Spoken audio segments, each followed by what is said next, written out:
My ultimate comfort food dinner is a stunning sausage hot pot, which we'll serve with a gorgeous potato and beetroot gratin. Now, I love hot pot. you love hot pot? And you love sausages, right? Yeah. What do you enjoy most about sausages? I just love having them with the baked beans sometimes. With baked beans sometimes. These are little button mushrooms, OK? You just take them into there like that and keep them whole and cut them into quarters, please. Now, the important thing about cooking sausages is they need a bit of colour, right? No colour? No flavour. Exactly. Get the pan nice and hot. How was school today? School was good, thanks. We got to go out and make snowmen. Sausages in. OK. Butter and mushrooms in there, please, my darling. See? Now, I want you to watch your fingers, but you know how to slice onions, right? Definitely. Off you go, darling. Now, sausages are getting lots of colour, because this is going to cook slowly, and it's sort of Daddy's version of the kind of hot pot. You know the one Nan used to make for me? Yeah. Once you've got the colour on them, and take them out to rest, OK? A little knob of butter, OK? Into the pan.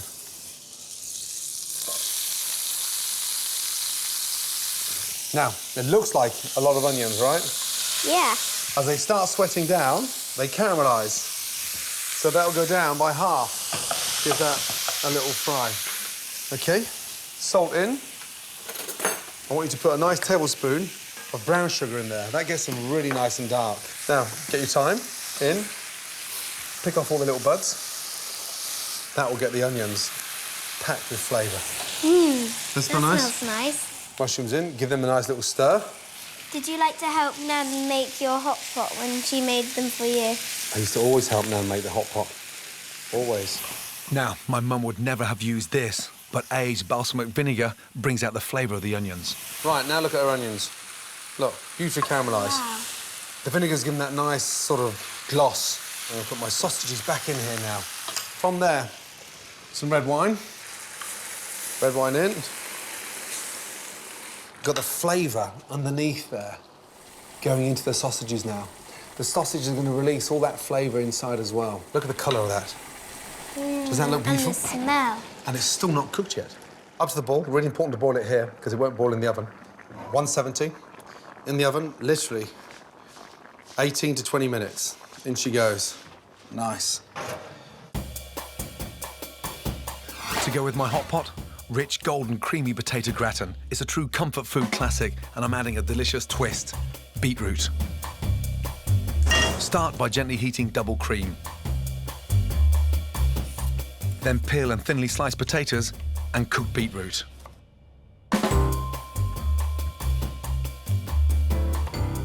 Next, rub garlic around the edge of your dish to thoroughly season with a glorious flavour. Then grease with a good layer of butter. Arrange alternate layers of potato and beetroot, seasoning in between. End with a neat layer of potatoes and pour the hot cream over the top. Bake in a preheated oven for an hour or until the potatoes are tender. Potato and beetroot gratin are bubbling beauty of a comfort food dish. Now for the apple compote. What we need to do first is to get these peeled and sliced. I get my pan on to get nice and hot. Now, let me give you a little taste of that. It's a bit sour. Isn't it? Thanks for the warning. Whoa. So, whoa. Nearly blew my head off. They're incredibly acidic, OK? And you need to cook them. Those wonderful red apples you've got are called Braeburns. What other apples do you know? Green ones, what are they called? I'm not too sure what the green ones are. Another word for your nan. Grandma's? No. Red. No. Pink lady apples. No. Granny Smith. Granny Smith apples. That's right. What we're going to do is cook the cooking apples and the eating apples together. I love the combination of the tartness from the Bramley cooking apple with the sweetness of the Braeburn. Get the pan nice and hot and sprinkle the bottom of the pan with caster sugar. 3 or 4 nice slices of fresh ginger and 3 little cinnamon sticks. I want you to remember that because we're going to look for them, OK? Because once we've used them and they've worked their magic, I need to pull them out. See all the sugar dissolving? Definitely. Now, we just let that go a little bit darker, OK? And then we place our apples in. Very quick. Doesn't it? Give that a nice little toss, OK? A nice golden colour. Cinnamon in, ginger in. So we're cooking down the apples, butter in. Gently cook until the apples soften, then take off the heat. And they go into there. What's that coming out, Dad? So that is a little bit of the puree. I'll show you we'll do that in a minute. How many ginger? 4. 4 ginger. And 3 cinnamon. 3 cinnamon. Out with the cinnamon. Got And the ginger? 2 gingers. And we take a spoon of apples. Put them in the bottom. It smells so nice. How nice does that look? See the colour of the apples? Let's put these in the fridge to get nice and cold. That's the compote sorted. Easy. Now, a simple creamy whip to crown the top. If you separate the egg whites into there for Daddy.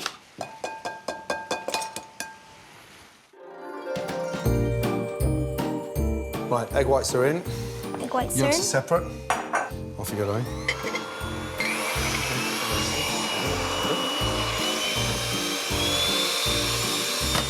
And I'll sprinkle the sugar in, and then you turn up the speed.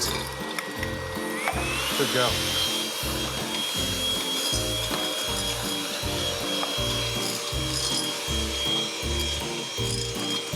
Push it off, please. Now let's see if you've got a really nice stiff peak. So you lift them up. Now that is what I call a nice stiff peak. Well done. Not bad, not bad. Next, in a separate bowl, whip double cream until stiff. Nice and slowly.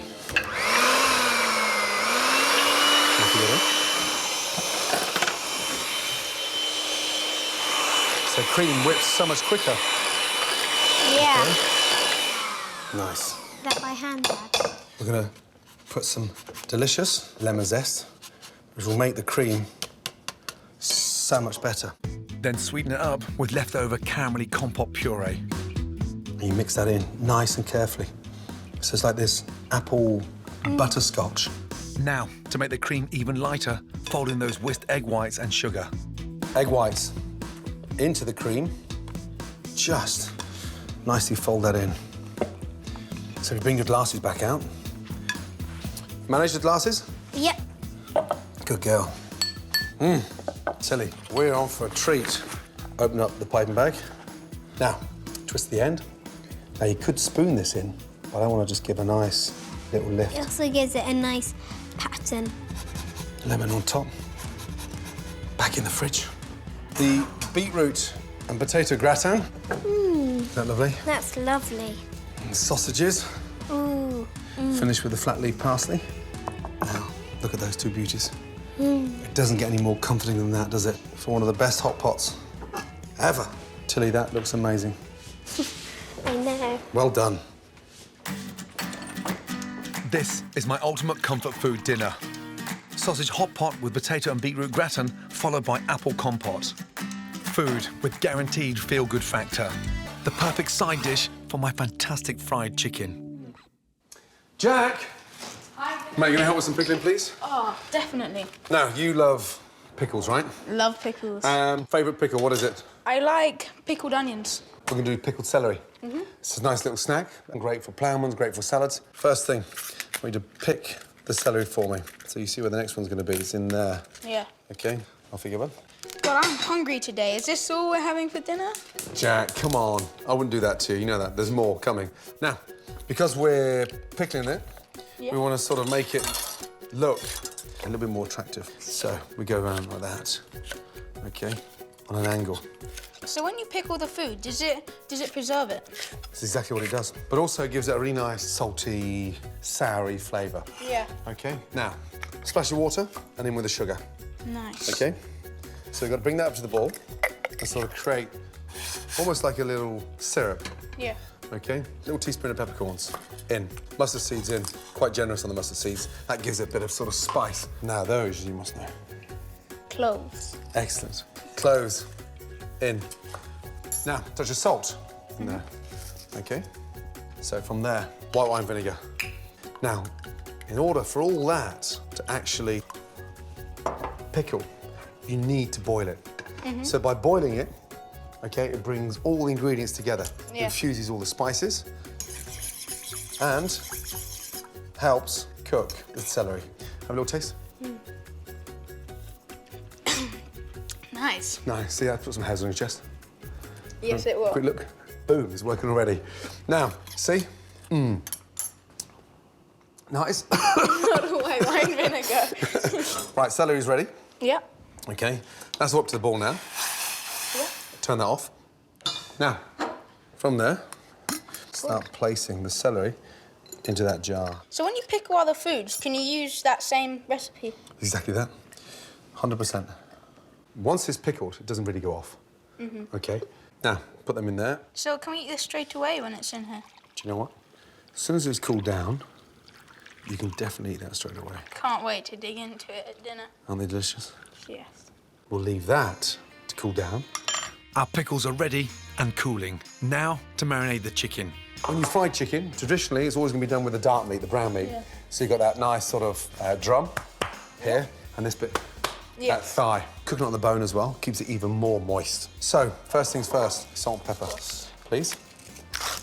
From there, Famous buttermilk. buttermilk in. It's brilliant for marinating the chicken.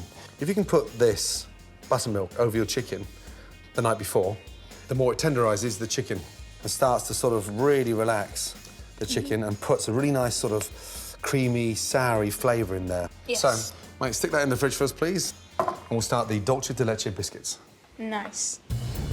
The Argentinians call these shortbreads alfajore, and they're the favourite sweet treat on the streets of Buenos Aires. They're light, crumbly shortbread biscuits sandwiched with gloriously golden caramelly dulce de leche sauce. For the shortbread, beat together softened butter, granulated sugar, and beat until light and fluffy.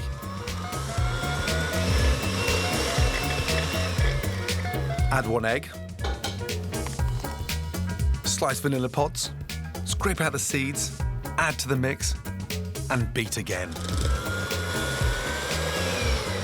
Sift plain flour, corn flour, and baking powder.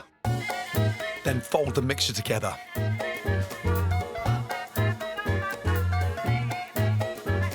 Using floured hands, roll into small balls, flatten into discs, and place on a baking tray.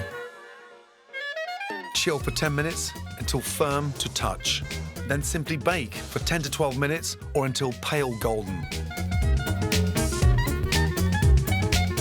Once cooled, sandwich 2 biscuits together with a caramelly dulce de leche sauce.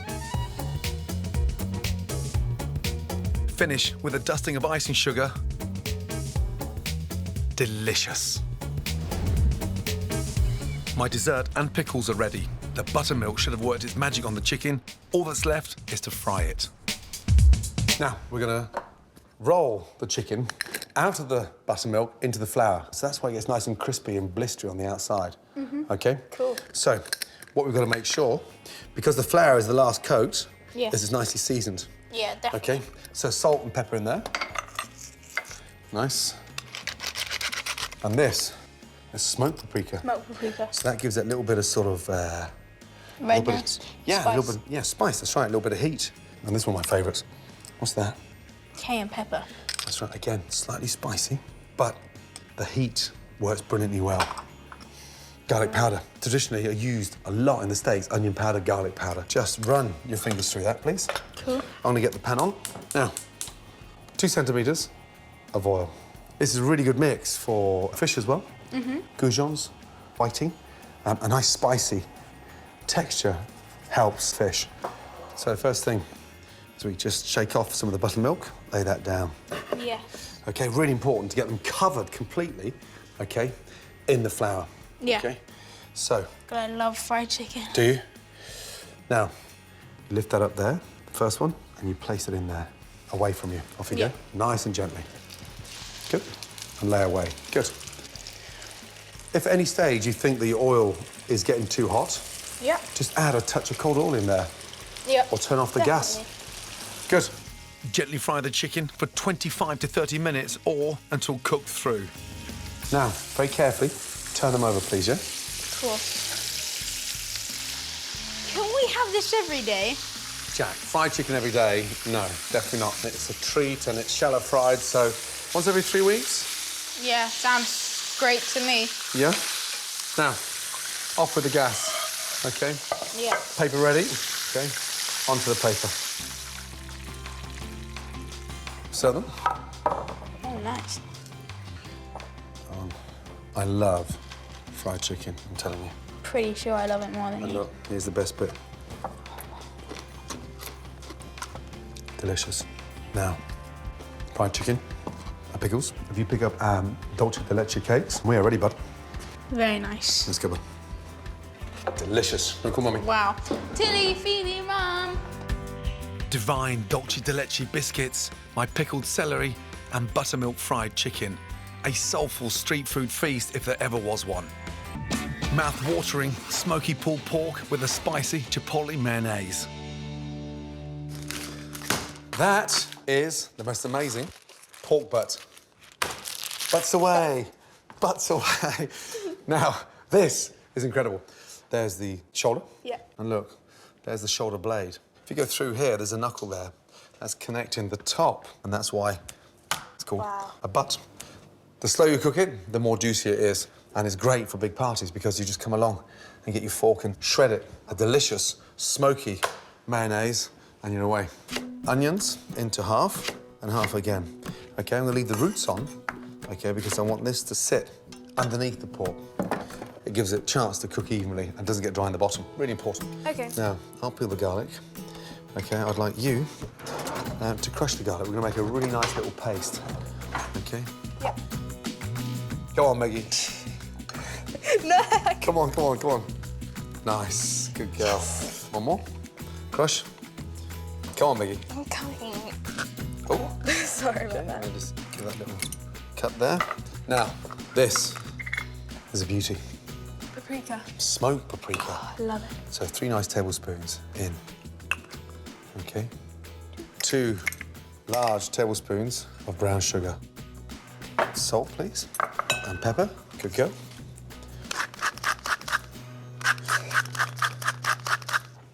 So we're going to form a nice paste now. Olive oil in. Mix that. And some thyme in there. So we've got a sort of fragrant rub. Thyme stalks underneath. So that's even more flavour going on the bottom. Pour that all over it. Now, this is where you've got to be really quick. OK. And sort of rub that. Massage it in almost. It's exactly that. It smells amazing. Honestly.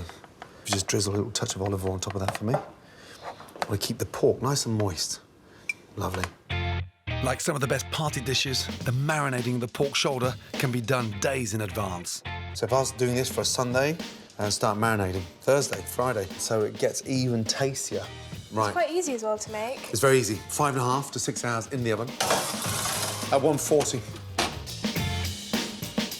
While our pork butt slowly roasts, Meg and I are going to pimp some shop-bought mayonnaise. I don't like just plain mayonnaise. There's so many things You you just can... have a twist to it. Yeah, there's so many things, so many exciting things you can do with it. Right.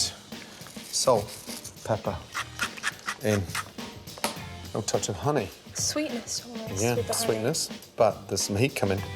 OK, and I've got a little bit of, you love this, Chipotle. smoked chipotle paste. I love that. Once you've made this dressing, you know, it can sit in the fridge. Great for open sandwiches, yeah? Can you use it for any sandwiches, really? Any sandwiches, but goes brilliantly well with pork. Now, just have a little taste. I've never had this before. It's so good. A nice spoon of mustard. So, that's our nice spicy mayonnaise. After 5.5 hours in the oven, our pork is nearly ready. Just time to knock up a couple of tried and tested party favourites. First, deliciously simple, cheesy crushed potatoes. Cut potatoes into even chunks and submerge in salted boiling water, skins and all. Meanwhile, finely diced sweet pickled gherkins or cornichons. Trim and finely chopped spring onions. And grate some nutty Gruyere cheese. When the potatoes are cooked through, drain, roughly crush, and add your spring onions and gherkins. Season to taste and gently combine before a final sprinkling of grated Gruyere. These simple, cheesy crushed potatoes are equally delicious served hot or cold. Now, I want something sort of raw, like a slaw, something quite refreshing. Yeah. So I'm going to make a really nice, fresh broccoli salad. Now, these are called florets. That's the best part of the broccoli, OK? The bit that everybody wants. Once they're off, I'm going to slice the broccoli, OK? Never had raw broccoli before. It's always been cooked. Really, when you dress this with the dressing, it's incredible. Now, a little season early on. Yeah. OK? Now for the dressing. Fresh yogurt in. Teaspoon of sugar, please, darling. Little smell. Cider vinegar. In you go. Finely chopped shallot. In with the broccoli. So, delicious. Roasted almonds into the broccoli. Currants. I love them. That gives that nice sort of chewy texture. Right, lift up your bowl, please. Nice and gently. Half of that in the middle, please. Thank you. And stop. And then mix that up with me. Good girl. A little taste.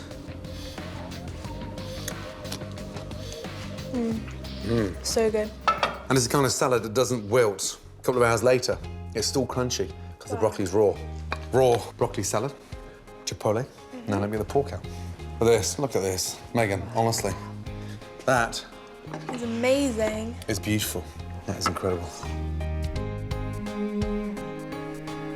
Now, that goes to the table like that. A Can we delicious... have a tiny bit just before we go to the table? Megan, Just a little bit. honestly, Meg, Don't tell Mum. Thank you. honestly. If you're gonna do it, I'm gonna do it. That is incredible. So good. You promise me you don't give the recipe to your boyfriend. Let's go. Come on. This is my ultimate easy party dinner. Melt in your mouth, slow-cooked, smoky pulled pork with a spicy chipotle mayonnaise. And quick, simple sides of crushed cheesy potatoes and a light and healthy broccoli slaw. Deliciously yummy dishes that will have your family, friends and work buddies coming back for more.